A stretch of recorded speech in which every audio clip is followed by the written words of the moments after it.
નમસ્કાર મિત્રો, સ્વાગત છે તમારું અમારી YouTube channel Gujarat jobs and ન્યૂઝમાં.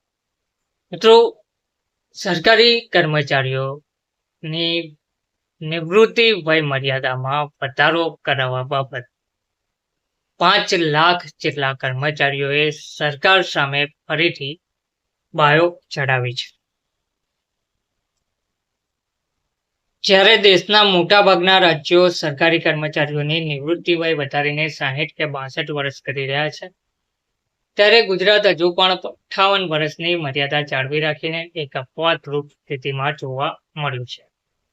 આ મુદ્દે રાજ્યના સરકારી કર્મચારીઓમાં ભારે અસંતોષ પ્રવર્તી રહ્યો છે અને હવે કર્મચારી યુનિયનોએ મુખ્યમંત્રી ભૂપેન્દ્રભાઈ પટેલને આજીજીભર્યો પત્ર લખીને અન્ય રાજ્યો અને કેન્દ્ર સરકારની જેમ નિવૃત્તિ વય વધારીને 60 વર્ષ કરવાની તાકીદ કરી છે.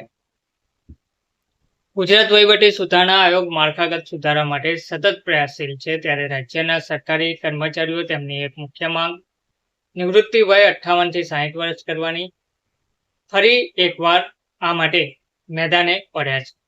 5 દિવસના કાર્ય સપ્તાહની માંગણી બાદ હવે ગુજરાત રાજ્ય કર્મચારી સંકલન સમિતિ, જે રાજ્ય સરકારના વિવિધ વિભાગો, બોર્ડ, કોર્પોરેશનો અને જિલ્લા વહીવટી તંત્રના લગભગ 5 લાખ કર્મચારીઓનું પ્રતિનિધિત્વ કરે છે, તેણે મુખ્યમંત્રી ભૂપેન્દ્રભાઈ પટેલને 7મા પગાર પંચની ભલામણો મુજબ નિવૃત્તિ વય લાગુ કરવા વિનંતી કરતો પત્ર મોકલ્યો છે. પત્રમાં સ્પષ્ટપણે ઉલ્લેખ કરવામાં આવ્યો છે કે જેમ કેન્દ્રીય સેવાઓના અધિકારીઓને 60 વર્ષે નિવૃત્ત થાય છે, તે જ રીતે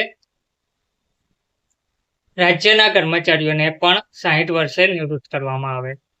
એટલું જ નહીં, દેશના ઘણા રાજ્યોએ પણ આ ધોરણ અપનાવી લીધું છે. વાસ્તવમાં મધ્યપ્રદેશ, ઉત્તર પ્રદેશ અને આંધ્રપ્રદેશ જેવા રાજ્યોએ તો આરોગ્ય સેવાના કર્મચારીઓ માટે નિવૃત્તિ વય 62 વર્ષ સુધી લંબાવી દીધી છે. કર્મચારી સંકલન સમિતિ દલીલ કરે છે કે કર્મચારીઓની અછત, વધતી નિવૃત્તિઓ અને ભરતીમાં વિલંબને જોતા ગુજરાતમાં વય મર્યાદા વધારવી માત્ર વ્યાજબી જ નથી, પરંતુ અનિવાર્ય પણ છે.